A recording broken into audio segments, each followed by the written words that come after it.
व्यक्ति के जीवन में वास्तु का कितना महत्व है? वास्तु देखिए, हर एक वस्तु का या हर एक शास्त्र का अपना महत्व होता है। तो हमारे ऋषियों ने वास्तु शास्त्र का चिंतन किया है और उसकी विधा बनाई है कि घर कैसा बनना चाहिए। भवन निर्माण के लिए वास्तु शास्त्र का विधान है, तो उसका पूरा पूरा महत्व है।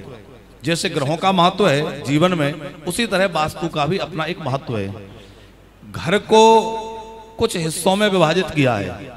जैसे आपका जो भी प्लॉट है, उस प्लॉट को अलग अलग 9 खंड उसके बनाए जाते हैं और 9 खंड बना करके उसमें स्थान बांटे जाते हैं कि ये अमुक देवता का स्थान हो गया, ये अमुक देवता का है। तो वो पूरा वास्तु शास्त्र का विधान है।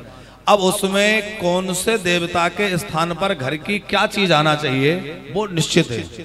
मान लीजिए जहां देवताओं का स्थान है वहां आपने शौचालय बना दिया, कोई गंदा पानी बहने की जगह बना दी, तो वो उनके ऊपर से जाएगा, तो वह एक तरह का दोष उत्पन्न हो गया। तो इसी तरह से वो 9 खाने हैं, तो उसमें पूरी ये व्यवस्था है कि हमारे घर का कौन सा हिस्सा किस स्थान पर आना चाहिए। जैसे घर के बीचों बीच का जो स्थान है वो ब्रह्म स्थान कहलाता है, तो वह खाली होना चाहिए। घर का द्वार पूर्व या उत्तर में होना चाहिए। तो इस तरह से वास्तु का जो भी विधान है वह बिल्कुल यथार्थ है और मानना चाहिए। अब बात यह आती है कि किसी का भवन बन चुका है और किसी कारण वास्तु का उतना हम ध्यान नहीं रख पाए, हमें ज्ञान नहीं था या किसी कारण से छूट गया, तो अब क्या करें?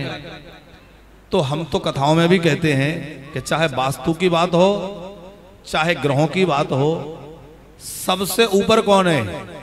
ये सब तो व्यवस्था है ही, ग्रहों की अपनी व्यवस्था है, वास्तु की अपनी व्यवस्था है, पर इन सब के ऊपर कौन है? भगवान। तो जो भगवान के शरणागत हो गए हैं, भगवान के भजन में लग गए हैं, उनके लिए सारे दोष समाप्त हो जाते हैं। वो भगवान के आश्रय में रह के भगवान का भजन करें।